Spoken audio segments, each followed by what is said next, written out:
Bonjour mes frères, bonjour mes sœurs, partout où vous êtes. Euh, Tous ceux-là qui sont d'origine congolaise et qui aimait le Congo, ce message s'adresse à vous. En considérant notre pays, nous allons voir vraiment que c'est un pays extrêmement riche qu'on appelle scandale géologique.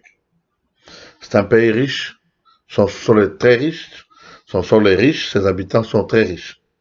Nous excellons partout et dans tous les domaines. Alors, comme je le disais sur Facebook, que Euh, cela a été interrompu, je ne sais pas pourquoi, que c'est un incident. Maintenant, je préfère le faire ici. Je vais mettre ça en ligne pour que d'aucuns puissent savoir ce que nous pensons, et ce que nous voulons que nous soyons, et quelle est la solution pour notre avenir. Beaucoup de gens pensent sur ça. Nous sommes très intelligents. Et les gens disent que les Congolais, ce sont des grands connaisseurs. Oui, c'est la vérité. Nous sommes des grands connaisseurs dans tous les domaines. Ça, c'est une vérité. C'est pourquoi, d'ailleurs, dans quelques domaines que ce soit, si nous nous réunissons pour penser sur quelque chose, nous ne parvenons pas à nous entendre. Pourquoi? Parce que chacun donne ses bonnes idées. Ce qui est important pour nous, nous avons besoin des gens qui sont comme des leaders. Il vient avec ses idées, il impose ses idées, nous suivons ses idées, nous allons voir que nous allons aller de l'avant. Mais alors ici, on nous enseigne notre histoire. On nous donne des solutions. Ceux-là qui nous donnent des solutions, ce sont nos bourreaux, les anciens colonisateurs, ceux qui nous ont fait souffrir, ceux qui ont payé notre pays, qui ont meurtri, qui ont tué et exterminé notre peuple. Heureusement, nous avons eu l'indépendance, mais nous continuons toujours à souffrir. Ce que nous devons faire, c'est d'abord faire un recours, un pas en arrière, connaître son histoire. Parce que l'histoire que nous connaissons souvent, c'est écrit par des étrangers qui ne connaissent pas notre histoire, notre passé. Alors, ce que nous savons de notre pays nous a été enseigné. Nous savons que, avant qu'il y ait des colonisateurs, notre pays existait. Mais ce n'était pas dans la configuration actuelle avec des systèmes politiques importés. Nous avons nos systèmes politiques et d'aucuns le savent que nous étions vraiment très bien structurés et nos empires, on parle de l'empire, on ne parle pas des tribus ni des chefs coutumiers tels qu'on nous enseigne dans les écoles. Nous avons des empires et ces empires, on parle seulement de l'apogée au XIVe ou au XVe siècle, pas de l'empire Luba. L'empire Luba a eu son apogée. Mais d'où est-ce que nous venons? Avant le XIVe siècle, où étions-nous? Nous étions et nous sommes toujours un peuple très fort. Ils essaient un peu de nous diviser. Si nous regardons dans toutes les tribus, ce qu'on appelle les tribus, c'est dans tout le royaume du Congo, euh, il y a toujours les mêmes noms, les mêmes racines des mots, ce qui implique la même culture, la même façon de vivre, ce qui signifie que nous venons d'un même ancêtre, d'un même royaume que nous appelons royaume Luba. Parce que quand on parle de l'empire Lunda, nous voyons un peuple qui est venu de l'empire Luba. Presque toutes les tribus, ce qu'on appelle les tribus, qui sont des royaumes, viennent de l'empire Luba. Maintenant, quand on nous a assujettis pendant des siècles, je crois 2 siècles comme ça, nous étions sous la domination des dominés, entre guillemets.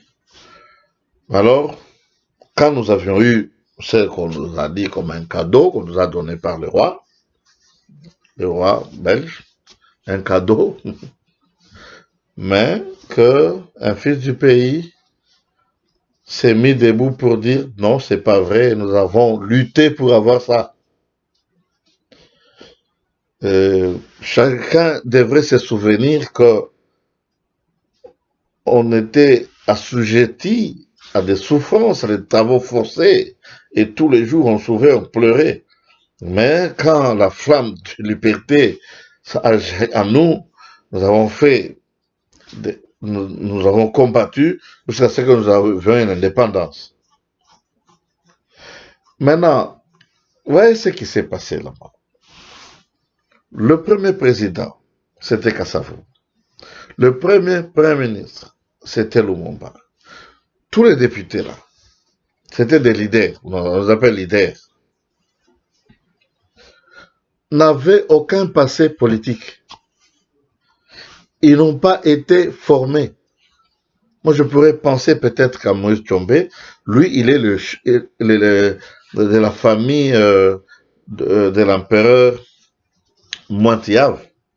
Et à cette époque-là, il était déjà le président des commerçants africains. Lui, au moins, je connais son histoire. Et il connaissait un peu les rouages de la politique. Et même comment diriger un peuple, parce qu'il est de la famille royale. Alors les autres, comme Lumumba, lui, il était un actionnaire de la Poste, et les autres, Mobutu qui était journaliste, il était un militaire, ainsi de suite.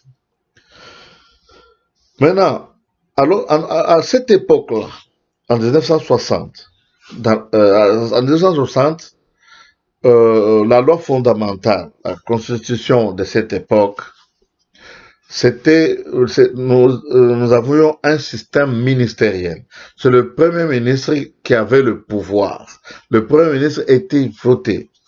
Maintenant, parce que le président de la République était symbolique, comme le roi, qui est là pour signer et faire le décret, alors lui, le premier ministre, c'est lui qui avait même le droit de limoger le premier ministre, le président de la République.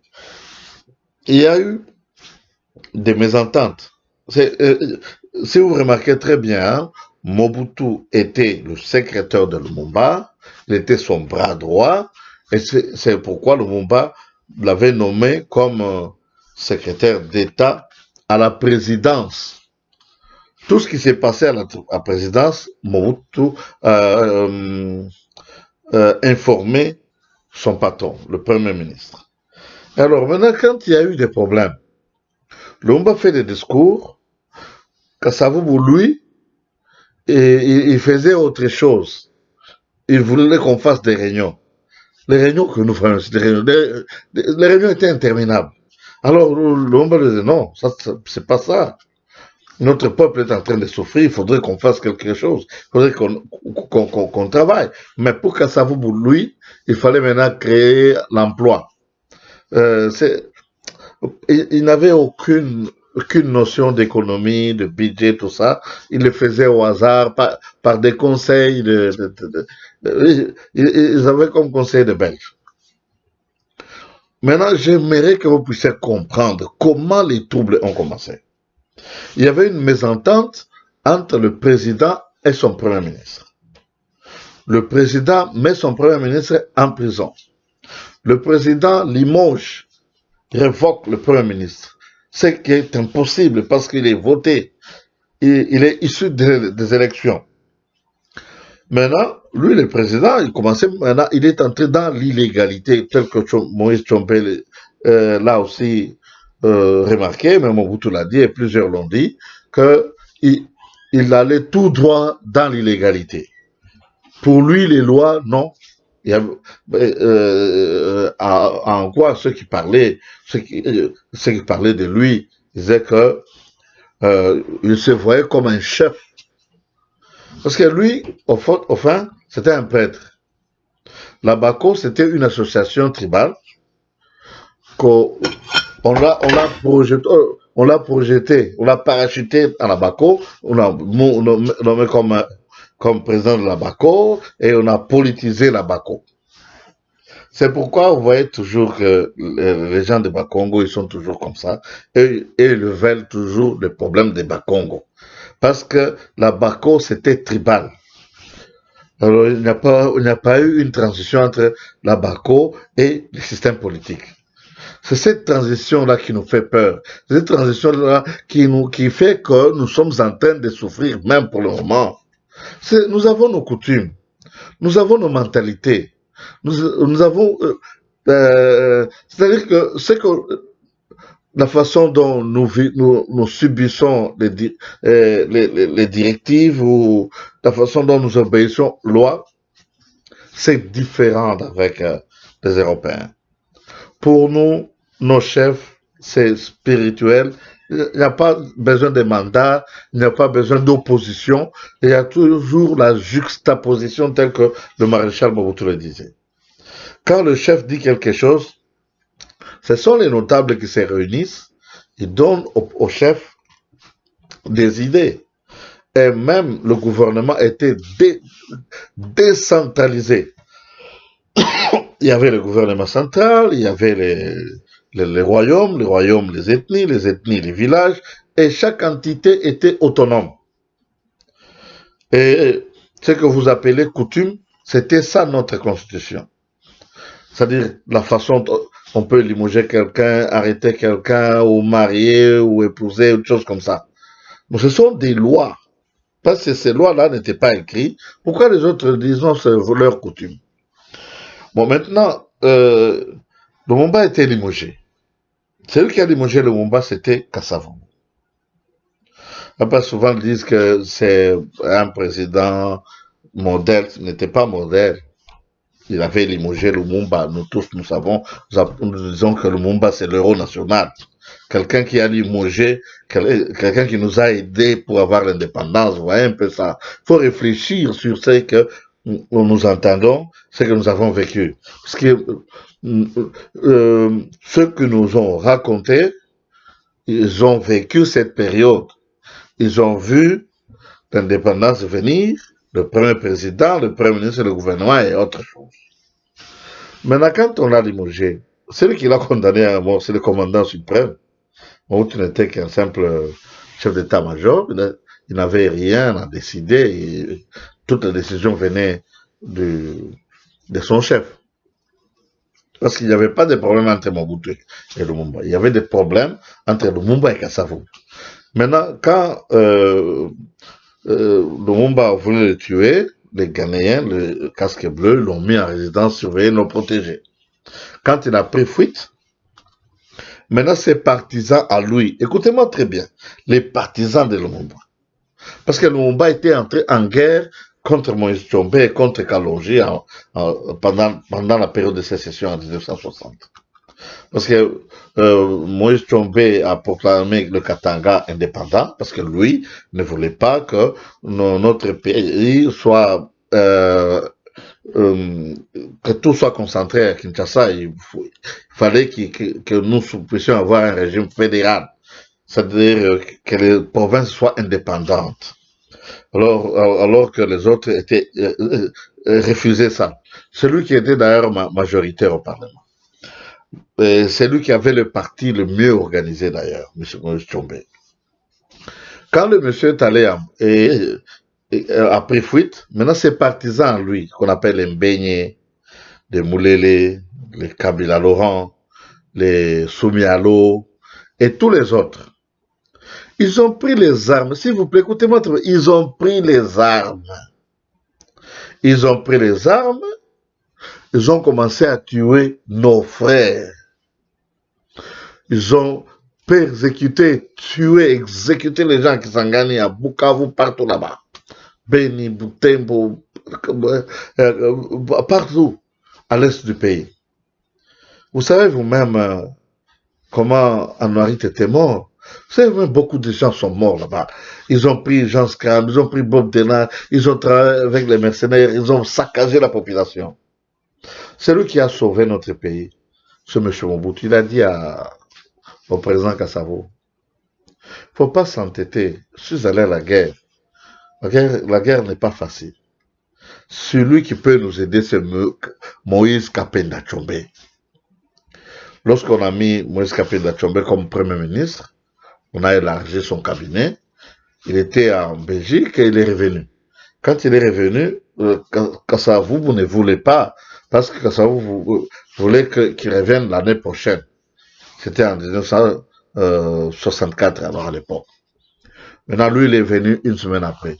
Puis il a dit non, non, avec l'amour du pays, je peux pas que laisser le pays sombrer et être détruit et balkanisé sous mes yeux en tant que je suis encore en vie. Alors il a pris les commandes et il a travaillé pendant quelques mois. Il a pacifié le pays. Mobutu et les mercenaires ont balayé les ennemis du pays. Le pays était en paix. Et le reste, je vais vous enseigner en long et en large, avec des dates, avec des références, demain. Aujourd'hui, j'essaie seulement une introduction. Il faut rentrer, en arrière, il faut voir, il faut savoir comment est-ce que ça a commencé. Nous sommes dans le trouble aujourd'hui, mais d'où venaient ces troubles? Parce que nos royaumes, nos empires n'étaient pas en trouble, étaient bien organisés, nos ancêtres vivaient en paix. Comme l'autre vidéo, je vous disais que Mobutu parlait du recours à l'authenticité. Avant que les Européens viennent, nous vivions, nous avons des empires bien organisés, bien structurés. On vivait en paix dans la joie. Chacun avait son travail et c'était bien comme ça. Alors nous avions des noms et le nom que nous portons, ce sont des noms de nos ancêtres. Quand eux sont venus, ils sont venus avec la domination. Ils nous ont dominés. Ils nous ont baptisé des noms. Pour dominer quelqu'un, il faut lui donner un nom. Parce que nos parents, ils nous donnent des noms. Ce n'est pas qu'ils dominent sur nous. Ils ont un pouvoir sur nous. C'est pourquoi ils nous dominent. Quand l'homme, Adam et Ève, quand Adam a donné des noms aux animaux, c'est parce que Dieu lui avait donné le pouvoir de dominer sur toutes les créatures, sur tout ce que Dieu a créé. C'est pourquoi il nommait les animaux. C'est lui qui nomme, c'est celui qui domine. Alors on te donne le nom de François. Tu sais qui est François? Pourquoi tu lui avais donné son nom? Est-ce que tu connais l'origine?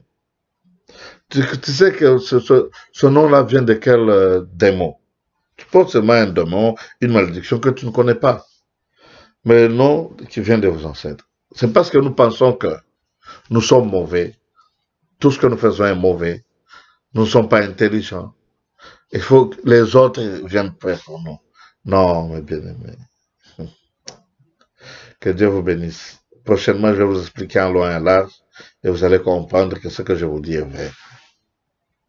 Merci et à la prochaine.